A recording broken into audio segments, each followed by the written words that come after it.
Dear friend, I'm so excited you're adopting a minimalist lifestyle. It's completely normal to struggle with sentimental items. They hold so many memories. Here are a few ways to start decluttering without feeling overwhelmed. First, try the memory box method. Pick a small, decorative box and limit yourself to only keeping what fits inside. This way, you preserve a collection of your most cherished memories without keeping everything. Second, consider a one in, one out rule for categories like old photos or letters. For every 5 items you keep, choose one to let go of. Finally, remember that the memory lives in you, not the object.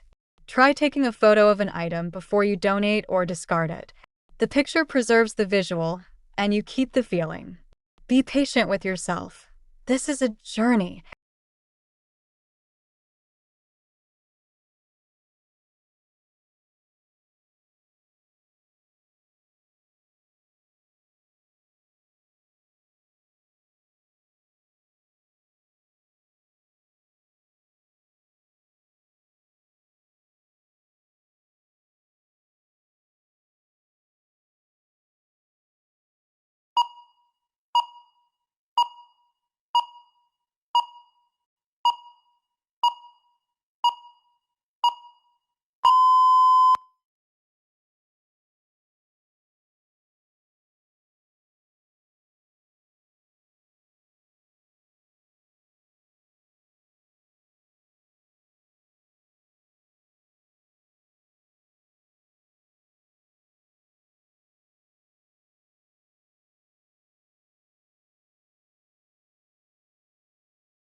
Last year, I had to give a presentation in front of my entire class on short notice when my friend fell ill. At first, I felt extremely nervous, but I quickly focused on preparing. I reviewed the slides, made brief notes, and practiced speaking aloud to ensure clarity. During the presentation, the projector suddenly stopped working. I paused, took a deep breath, and decided to continue without it, using the whiteboard and verbal explanations instead. Surprisingly, this approach made my presentation more engaging, as I interacted more directly with the audience. By staying calm and adapting to the unexpected, I delivered my points clearly and received positive feedback, which boosted my confidence significantly.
This scene shows a rainy day and a lively city. People are walking on the sidewalks holding umbrellas, trying to stay dry as the rain falls steadily. The wet pavement glistens and beautifully reflects the city lights and street lamps, creating a warm glow against the cool atmosphere.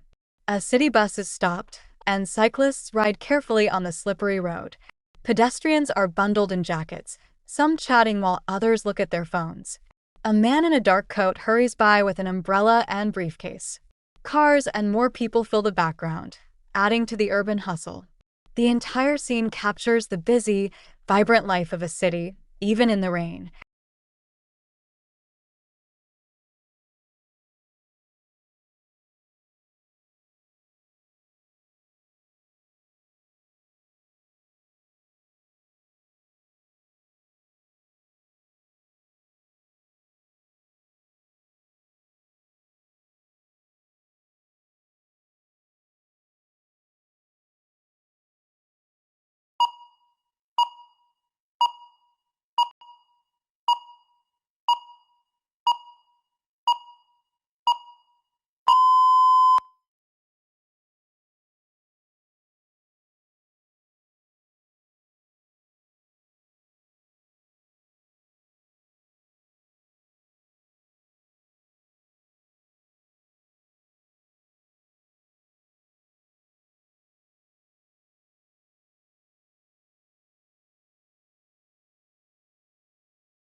In this picture, it is likely that people will continue moving along the sidewalk, trying to avoid the rain as they head to their destinations. The cyclists might carefully make their way past pedestrians, and the bus could soon pull away after letting passengers on or off. Some people may hurry to take shelter in nearby shops or under awnings, while others could keep chatting as they walk with their umbrellas. The reflections on the wet street may become brighter as more cars pass, and traffic might slow slightly due to the slippery roads. Overall, the city scene will remain busy and full of small interactions as everyone adapts to the rainy weather.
Dear John, if you want your volunteering to have a direct impact, I highly recommend joining the community food bank.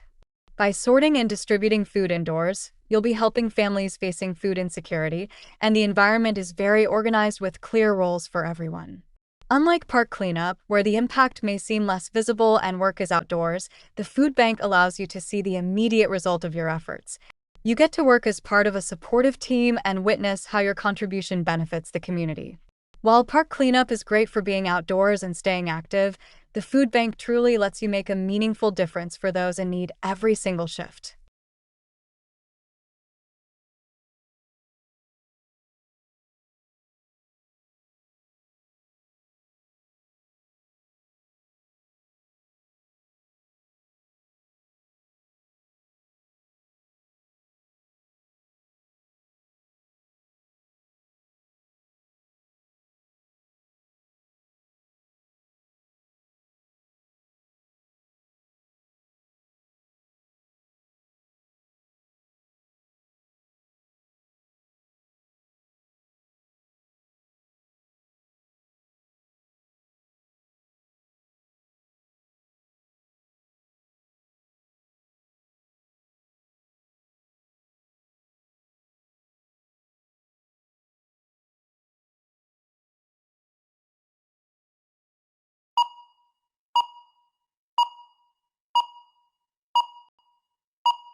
Dear James, I understand your wish to sell our old family home and the benefits it could bring financially. However, I hope you can also consider the emotional value it holds for all of us. The memories we share there are irreplaceable. Perhaps we can find a compromise, such as keeping certain parts of the house or setting aside a special room for family gatherings. I truly want us to make a decision that honors both our financial needs and our family memories. Let's sit together and discuss options that work for everyone, so we can reach an agreement peacefully. Dear Sarah, I know how much you value keeping the family home, and I completely respect the emotional attachment you feel. At the same time, we should also think practically about the financial advantages of selling it. The sale could help all of us invest in our futures or resolve some financial pressures. I believe there may be a way to balance both sides, such as setting aside a portion of the proceeds for sentimental purposes or renting part of the property. Let's talk calmly and find a solution that respects both our hearts and our responsibilities.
I believe parents should monitor their children's online activities to ensure their safety.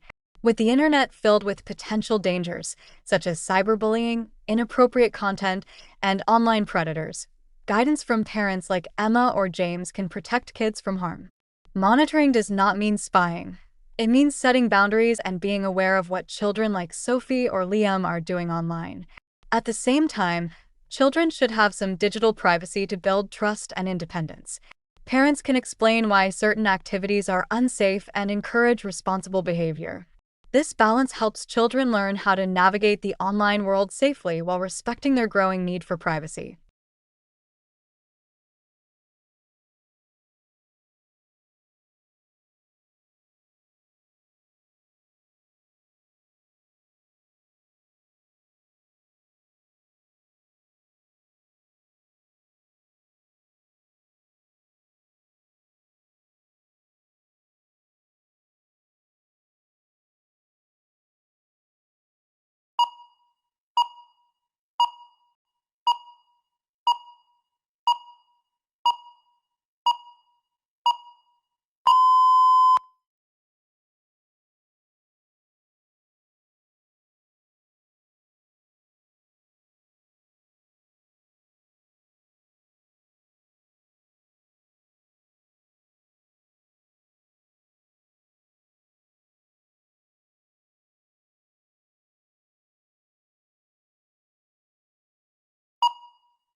Hello, dear. You will not believe what I just saw at the coffee shop. I'm sitting here, and the barista is wearing a full old school diving helmet while making my latte, one of those heavy brass ones. And if that wasn't weird enough, a second diver in a modern bronze colored suit is just standing outside the door, looking like he's waiting in line. I tried to take a picture, but my phone battery died at the worst possible time. The other customers are standing there looking completely bewildered, and I'm honestly cracking up on the inside. I need to get home and charge this thing so I can show you. But seriously, the coffee shop experience today has been anything but ordinary. It's the most surreal thing.